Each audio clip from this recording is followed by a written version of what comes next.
Break के बाद बढ़ते हैं आगे। राज्यसभा में भारत की अर्थव्यवस्था पर हुई चर्चा में कांग्रेस सदस्य पी चिदंबरम के आरोपों के जवाब में बीजेपी सदस्य सुधांशु त्रिवेदी ने पलटवार किया। बीजेपी नेता ने कहा कि कांग्रेस के लंबे शासनकाल में एक दौर था जब भारत का मजाक ये कहकर उड़ाया जाता था कि उसकी अर्थव्यवस्था की विकास दर 2% से अधिक नहीं बढ़ सकती। इसे हिंदू ग्रोथ रेट कहकर मखौल उड़ाया जाता था। लेकिन प्रधानमंत्री मोदी के नेतृत्व में देश की अर्थव्यवस्था प्रगति कर विश्व की सभी बड़ी अर्थव्यवस्थाओं में सबसे ऊंचे पायदान पर 7.8 की विकास दर से आगे बढ़ रही है।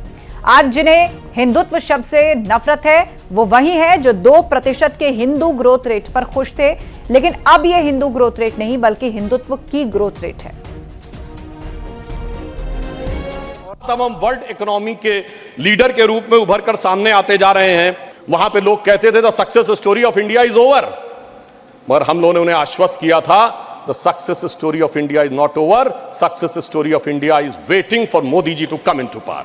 अब वो चाइना से शिफ्ट होकर भारत एशिया की इकोनॉमी का इंजन बन के उभरेगा। एक दौर था मान्यवर जब भारत की अर्थव्यवस्था का मजाक उड़ाया जाता था। क्या कहा जाता था? ये 2% से ऊपर कभी ग्रो ही नहीं कर सकते। इसको कहा जाता this is the Hindu growth rate. ये कह के हमारा मजाक उड़ाया जाता था कि ये कभी 2% से ऊपर ग्रो नहीं कर सकते मान्यवर। मगर जब से हम लोग आए हैं, यानी जो लोग कहते हैं कि उन्हें हिंदू ग्रोथ रेट ज्यादा अच्छी लगती थी, अब ये 7.8% की हिंदुत्व की ग्रोथ रेट है, क्योंकि अब वो लोग आए हैं जो हिंदुत्व में विश्वास करते हैं। इस समय जो ग्रोथ रेट अवेलेबल है, जिसका सोर्स है IMF वर्ल्ड इकोनॉमिक फोरम अक्टूबर 2013।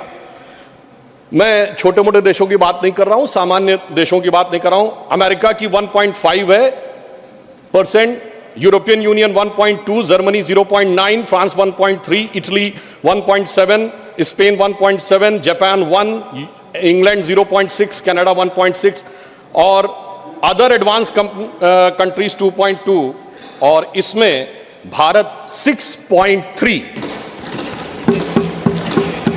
अब ये अक्टूबर 2023 का है। और इतना ही नहीं मान्यवर,